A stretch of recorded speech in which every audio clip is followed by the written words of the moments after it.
They don't reply to your messages anymore. They don't call. They don't even try. And yet, somehow, they are still the first thought in your head when you wake up, and the last thought before you sleep. If that's happening to you, listen carefully, because this isn't random, and it doesn't mean something is wrong with you.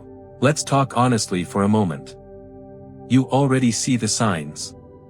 You know they're not putting in effort. You know they're emotionally distant. You know, deep down, that if they truly cared, things wouldn't feel this one-sided. So why does your mind refuse to let them go? Why do you still check your phone even when you know there won't be a message? Why does their silence hurt more than harsh words ever could? Why does someone who is doing nothing still have so much power over how you feel? The answer isn't weakness. The answer isn't attachment issues. And it definitely isn't love in the way most people think.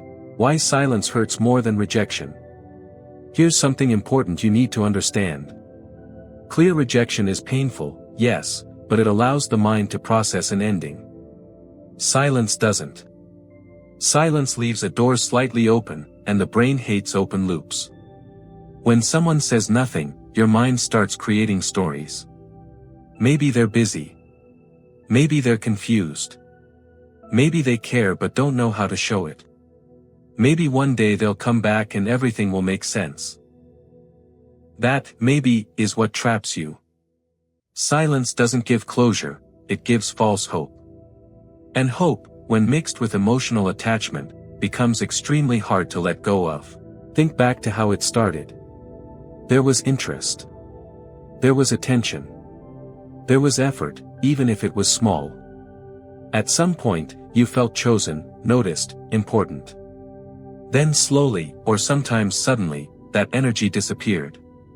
What hurts you now isn't just their absence, it's the shift. Your mind keeps replaying moments from the past, not because you want to suffer, but because it's trying to understand what went wrong. You're not stuck on who they are today. You're stuck on who they were when they made you feel something, and then took it away without explanation. Here's a truth that changes everything.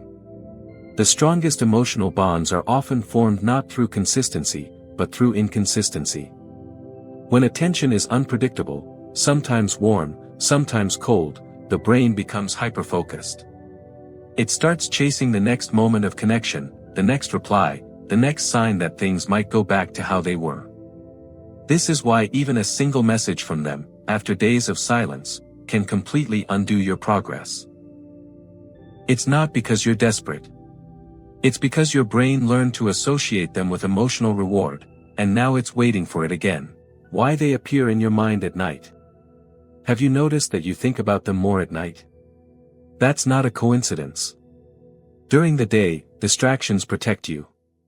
Work, noise, people, movement, all of it keeps the mind occupied. At night, when everything slows down, your unresolved emotions finally speak. And they usually ask the same painful questions. Why wasn't I enough? Why was it so easy for them to pull away? Why do I care more than they do? But here's what your mind doesn't realize yet, their lack of effort is not proof of your lack of value.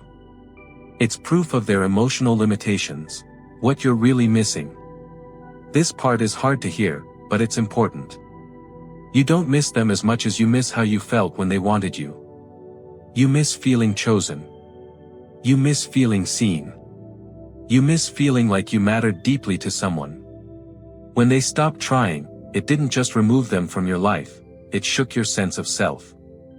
And now your mind keeps going back, trying to restore that feeling, hoping that if they return, you'll feel whole again. Why moving on feels impossible?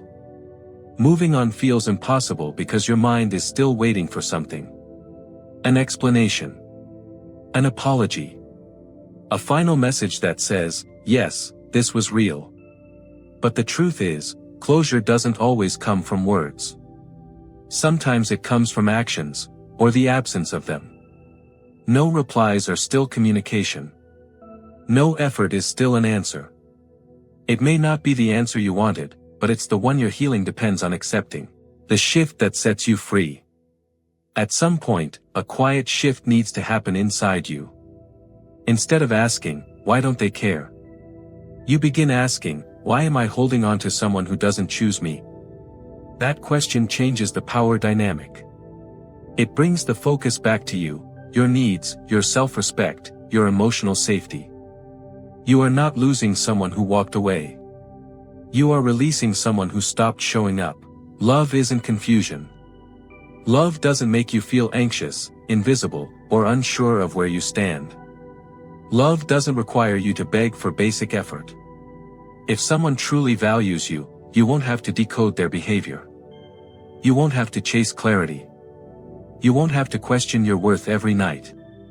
Peace may feel unfamiliar at first, especially if you're used to emotional highs and lows, but peace is where real healing begins.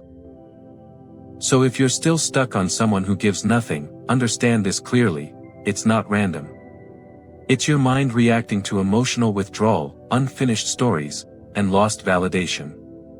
But awareness is the first step toward freedom. And once you truly see what's happening, you stop chasing answers from them, and start giving yourself the care they never did. You'll be okay. Not because they come back, but because you finally move forward.